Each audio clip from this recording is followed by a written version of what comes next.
kamay ka! Kumain tayo dito! Tara! Ano ito? Turon? Pwede na itong pagtsagaan.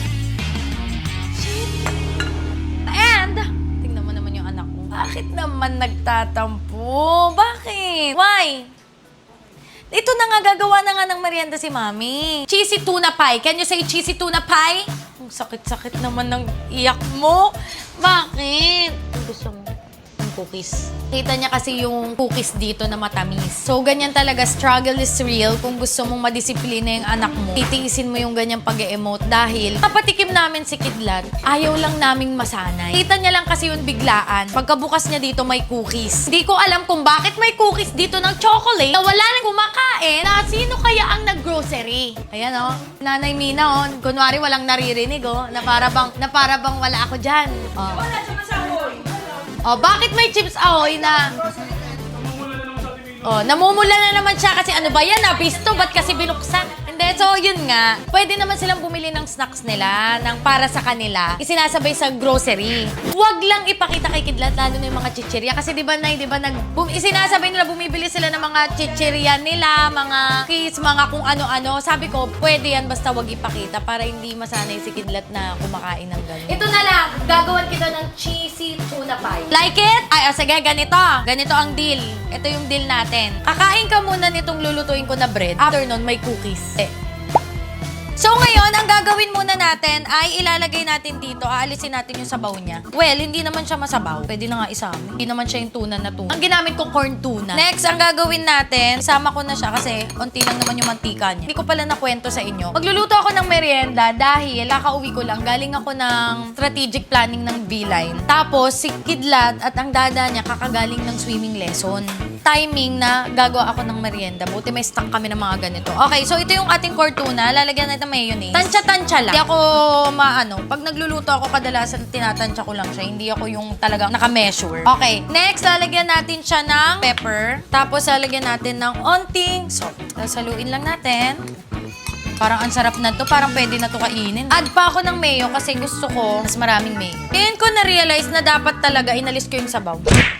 Kahit konti lang siya. Kasi tingnan mo ngayon, no? Masabaw siya. So, papainitin muna natin yung piprituhan. Ayan. So, yung tinapay, kakainin natin yan. Hindi tayo magsasayang ng pagkain. So, after nito, pag nahati na, ilalagay na natin yung palaman. Pagkalagay ng palaman, lalagay tayo ng cheese. Pagkalagay natin ng cheese, pangit, nakakaluka. Okay, pagkalagay ng cheese, lalagyan natin siya ng ganito. Hindi ko kasi napilit. Ulitin natin. Kainin ko na muna. Actually, masarap na siyang ganito. Wait, ulit. Ano ba ito? Kakamayin ko lang. Wait, lalagyan ako ng mantika dito kasi mainit na siya.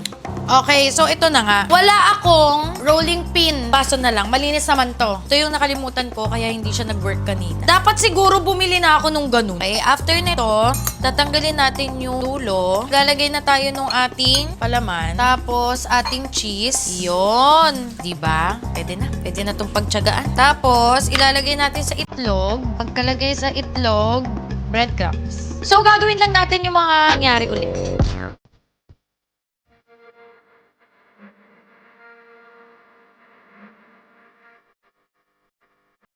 Ilagay na natin siya sa ating... Nasausaw ko yung kamay ka! Ate, ba't sinausaw ang kamay? Akala ko kasi yung mga napapanood ko sa reel, yung ginaganon-ganon yung mantika. Okay, next. Mag-aano na ako, gagamit na ako nito kasi kit.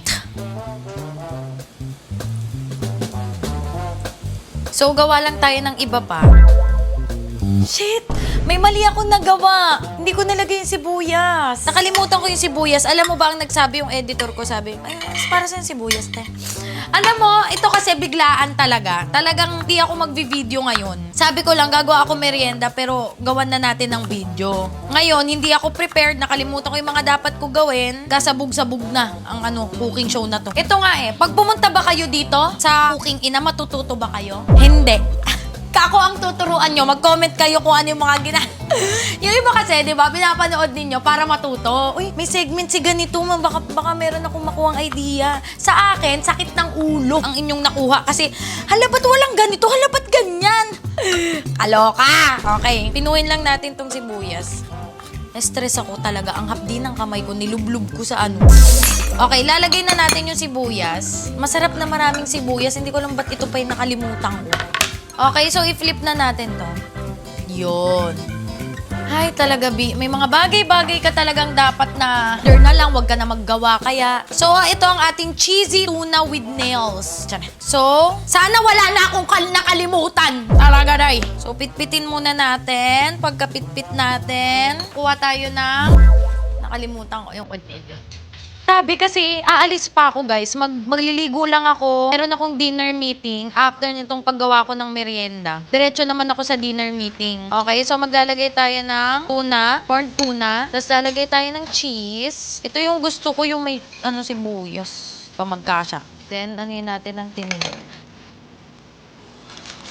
Para siyang kariman. Ito na ang ating kariman. My own version of kariman. Alam niyo yun? Alam mo niyo, nung high school ako, yan ang, at saka college, yan ang panawid gutom ko. Kariman.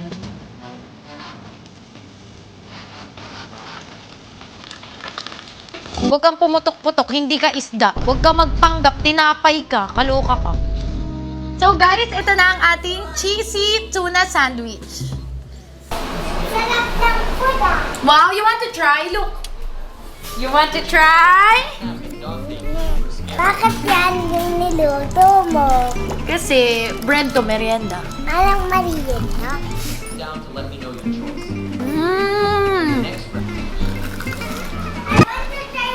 Okay, let's go. Kumain tayo dito! Tara! Go! Grabe, alam mo in fairness ang sarap. Tulutuin ko na to madalas.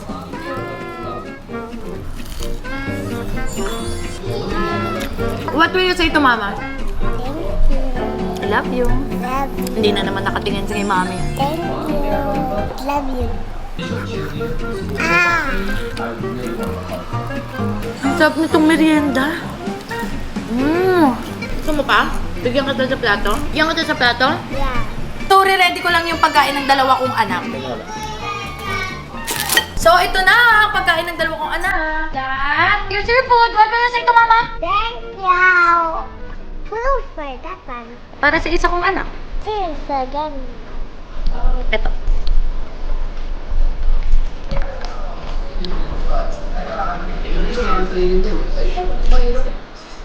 Turon. Sarap. Ano naman ito? Tuna. Corn tuna. So, syempre, hindi pa pwede yung babaita ko kumain. Yun yung panganay ko talaga. Ito yung pangalawa. Yung bunso ko natutulog na sa taas. Baby pa, hindi pa makakakain ng cheesy corn tuna. So, ayun! Thank you so much sa panonood, mga babies. Mag-suggest kayo dyan ng gusto nyong try ko sa sunod. Bye! If you're not subscribed to Team Payame, why not? Coconut Pocknot. Subscribe now and ring the notification bell. Gago!